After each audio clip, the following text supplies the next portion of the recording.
नमस्कार दोस्तों, स्वागत है आप सभी का हमारे चैनल पर। आज हम बात करेंगे देश विदेश की बेहद ही बड़ी और ताज़ा खबरों के बारे में।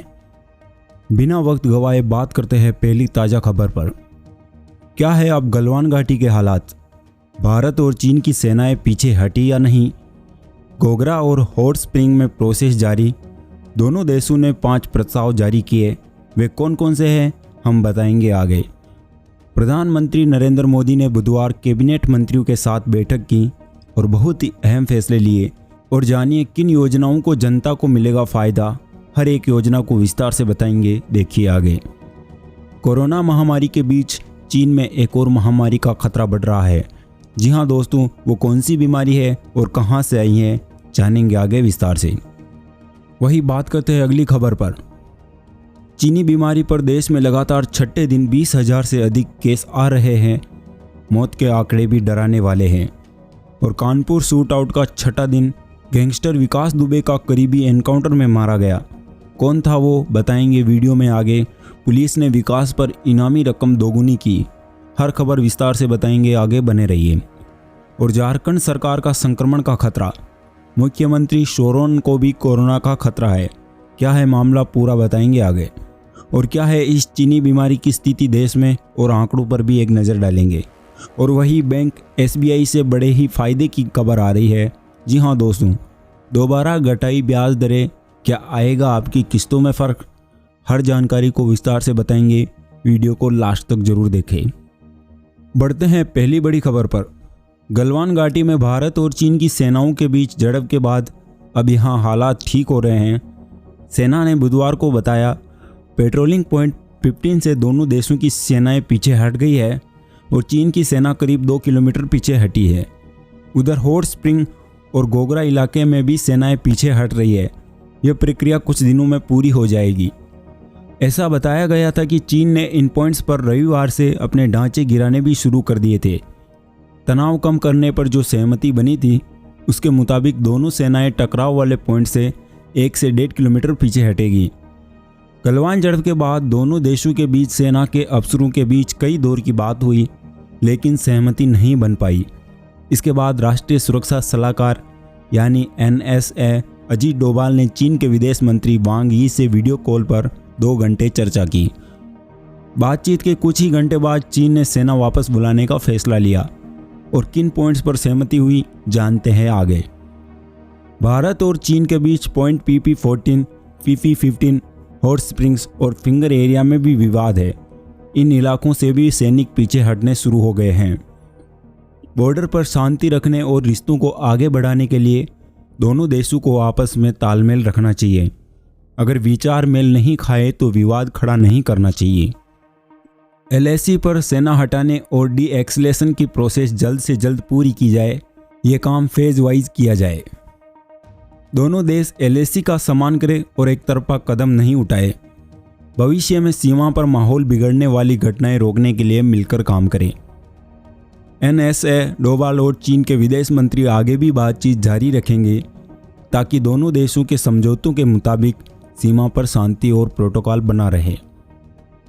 इसके बावजूद हम चीन पर भरोसा नहीं कर सकते हैं, इसलिए अभी भी हमारे जवान सतर्क है, क्योंकि चीन एक तरफ समझौता करता है तो वही दूसरी तरफ नई चाल चलता है। बढ़ते हैं अगली खबर पर।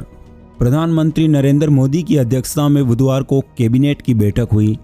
केंद्रीय मंत्री प्रकाश जावड़ेकर ने बताया कि गरीब कल्याण अन्न योजना की अवधि नवंबर तक बढ़ा दी गई है। इसके तहत 81 करोड़ लोगों को 203 लाख टन अनाज दिया जाएगा। प्रति व्यक्ति 25 किलो अनाज और 5 किलो चना मुफ्त मिलेगा। उन्होंने बताया कि पिछले 3 महीनों में गरीबों को 120 लाख टन अनाज बांटा गया है। इस दौरान 4,60,000 टन दाल और 9,70,000 चना दाल दी गई है। सरकार ने इस योजना का ऐलान मार्च में किया था। जून तक इस योजना के दायरे में आने वाले प्रत्येक व्यक्ति को 5 किलो अनाज, 1 किलो चना दिया गया था। उज्ज्वला योजना के तहत मिलने वाले 3 सिलेंडरों की अवधि को जून से बढ़ाकर अब सितंबर तक कर दिया गया है। इसमें 13,500 करोड़ रुपए का खर्च आएगा। इसका फायदा 4 करोड़ गरीब महिलाओं को मिलेगा। कैबिनेट ने EPF शेयरिंग 24% यानी 12% कर्मचारी का और 12% संस्थान का। इसको और 3 महीने जून से अगस्त तक बढ़ाने की मंजूरी दी है।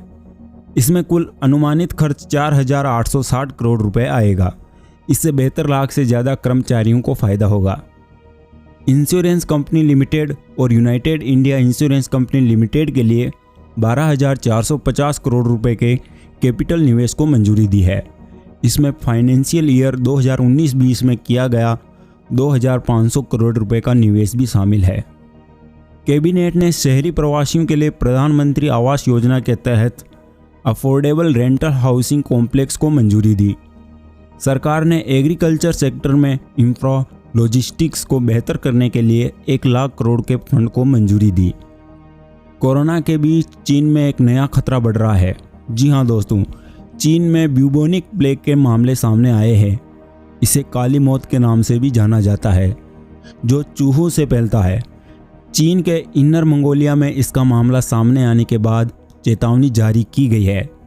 इसके मुताबिक नवंबर 2019 में इसके 4 मामले सामने आए थे, जिसमें प्लेग के 2 खतरनाक स्ट्रेन मिले थे। इसे न्यूमोनिक प्लेग कहा गया था। गुजरात के सूरत में सितंबर 1994 में इसी तरह का प्लेग फैला था। माना जाता है कि 19वीं सदी में यही प्लेग चीन के यूनान प्रांत से दुनिया भर में फैला था।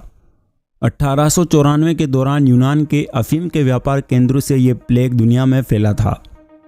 WHO के मुताबिक 2010 से 2015 के बीच दुनिया भर में प्लेग के 3,248 मामले सामने आए और 584 मौतें हुई। चीन में प्लेग का मामला सामने आने के बाद विश्व स्वास्थ्य संगठन ने अपनी प्रतिक्रिया दी है और WHO की प्रवक्ता मार्गरेट हैरिस ने प्रेस के दौरान बताया, चीन और मंगोलिया प्रशासन के साथ मिलकर हम लगातार इस पर नज़र रख रहे हैं। अभी हमें नहीं लगता है कि ब्यूबोनिक प्लेग का खतरा ज़्यादा है, लेकिन सावधानी बरतते हुए मॉनिटरिंग की जा रही है और पैनिक जैसी कोई बात नहीं है। बढ़ते हैं अगली खबर पर। जी हाँ दोस्तों, चौबेपुर के बीकरू गांव में हुए शूटआउट के 6ठे दिन पुलिस ने गैंगस्टर विकास दुबे के करीबी अमर दुबे का एनकाउंटर कर दिया है।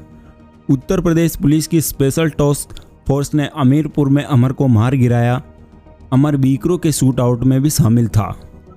वहीं दूसरी ओर विकास पर इनामी राशि 2.5 लाख से बढ़ाकर 5 लाख तक कर दी है। ये यूपी में किसी अपराधी पर अब तक का सबसे बड़ा इनाम है। इससे पहले मंगलवार को विकास फरीदाबाद के होटल में देखा गया था। बढ़ते हैं अगली खबर पर। देश में चीनी बीमारी के पॉजिटिव मामलों में कोई खास फर्क नहीं दिखाई दे रहा है।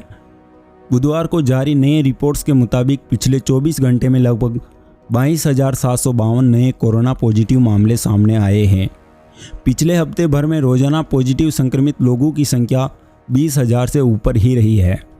केंद्रीय स्वास्थ्य मंत्रालय की ओर से जारी रिपोर्ट के अनुसार देश में बुधवार को 22,752 पॉजिटिव मामले सामने आए हैं। इनमें से 482 की मौत हो गई है। देश में अब तक कोरोना संक्रमण से कुल 7,42,000 मामले हो चुके हैं। एक राहत की बात यह है कि अब तक 4,57,000 लोग ठीक भी हो चुके हैं, जबकि 2,64,000 लोग ही इससे संक्रमित बचे हैं। मंत्रालय का कहना है कि अब तक देश में कुल 20,000 से ज़्यादा लोगों की मौत कोरोना वायरस की वजह से हो चुकी है। मंत्रालय ने बयान में कहा है कि भारत में प्रति 10 लाख पर ठीक होने वाले मरीजों की संख्या 315.8 है, जबकि देश में प्रति 10 लाख की आबादी पर इलाज करा रहे मरीजों की संख्या 186.3 है। बढ़ते हैं अगली खबर पर। झारखंड के मुख्यमंत्री हेमंत सोरेन ने खुद को सरकारी आवास में होम क्वारंटाइन किया है। इसके साथ मुख्यमंत्री के सचिव, प्रेस सलाहकार समेत मुख्यमंत्री कार्यालय के सभी अधिकारियों ने भी खुद को होम क्वारंटाइन कर लिया है। मंगलवार को हेमंत मंत्रिमंडल के पेयजल एवं स्वच्छता मंत्री मिथिलेश ठाकुर और विधायक मथुरा प्रसाद महतो में कोरोना वायरस की पुष्टि हुई है। हेमंत दोनों के संपर्क में आए थे। मंत्री और विधायक के कोरोना पॉजिटिव पाए जाने के बाद भाजपा नेता कुणाल कसांडगी ने ट्वीट किया है, मुख्यमंत्री हेमंत सोरेन और कई अन्य लोगों पर कोरोना वायरस का खतरा हो सकता है, क्योंकि 3 दिन पहले ही विधायक मथुरा महतो उनसे मिले थे। बढ़ते हैं अगली खबर पर। बिहार के 3 शहरों में फिर लॉकडाउन। पटना और भागलपुर में 7 दिन और नवादा में 3 दिन के लिए बढ़ाया लॉकडाउन। बढ़ते संक्रमण के चलते डीएम ने लिया फैसला, जरूरी सेवाएं चालू रहेगी। वो कौन सी सेवाएं हैं, बात करेंगे आगे। और बोर्ड लेगा अब 8वीं की परीक्षा। फेल होने पर 9वीं में एडमिशन भी दे दिया जाएगा। वीडियो में आगे जानिए ये किस राज्य की खबर है। हरियाणा शिक्षा निदेशालय द्वारा 8वीं की परीक्षाएं बोर्ड द्वारा लिए जाने की चिट्ठी के बाद बुधवार को हरियाणा विद्यालय शिक्षा बोर्ड भिवानी ने इस पर फैसला ले लिया है। अब हरियाणा बोर्ड भी 8वीं की परीक्षा लेगा। वर्ष 2009 तक हरियाणा विद्यालय शिक्षा बोर्ड 8वीं की परीक्षा लेता था, परंतु राइट टू एजुकेशन एक्ट के चलते शिक्षा बोर्ड ने 8वीं की बोर्ड परीक्षाएं बंद कर दी थी। पिछले 3 सालों से शिक्षा बोर्ड शिक्षा विभाग को 8वीं कक्षा की परीक्षा लेने के लिए पत्र लिख रहा था, जिस पर फैसला लेते हुए हरियाणा सरकार व शिक्षा विभाग ने 8वीं कक्षा में बोर्ड की परीक्षा लेने का निर्णय ले लिया है। हालांकि इस निर्णय में यह साफ कहा है कि राइट टू एजुकेशन के तहत भले ही 8वीं कक्षा के बच्चे परीक्षा में फेल हो, परंतु उन्हें फेल न करके 9वीं कक्षा में प्रवेश दे दिया जाएगा। और बिहार में कोरोना वायरस के बढ़ते संक्रमण को लेकर 3 जिलों के डीएम ने लॉकडाउन लागू करने का फैसला लिया है। पटना में 7 दिन, बागल में भी 7 दिन और नवादा में 9 दिनों के लिए लॉकडाउन रहेगा। इस दौरान सभी जरूरी सेवाएं चालू रहेगी। राशन और दवा दुकानों, सरकारी कार्यालय, एटीएम, बैंक और दूध विक्रेताओं और पत्रकारों को छूट दी है। बेवजह बाहर निकलने पर लोगों पर आपदा प्रबंधन एक्ट के तहत मामला दर्ज किया जाएगा और जुर्माना वसूला जाएगा। पटना में अब तक 1632 मरीजों की पुष्टि हुई है। इसमें 625 ठीक हो चुके हैं और 12 लोगों की जान गई है और 995 केस अभी एक्टिव है। पेट्रोल डीजल की कीमतों में भले लगातार बढ़ोतरी हुई हो, लेकिन इस बीच एक फायदे वाली खबर भी आ गई है। देश के सबसे बड़े बैंक एसबीआई ने अपनी ब्याज दरों में कटौती करने का फैसला किया है। इसका सीधा फायदा होम लोन और ऑटो लोन की ईएमआई पर पड़ेगा। आपको अब कम किस्त चुकानी होगी। तो दोस्तों, कैसा लगा है वीडियो? अगर वीडियो अच्छा लगे तो लाइक कीजिए और अगर आप हमारे चैनल पर नए हो तो चैनल को सब्सक्राइब कीजिए और बेल आइकन को प्रेस कर दीजिए ताकि अगले नए वीडियो की नोटिफिकेशन आपको मिल जाए।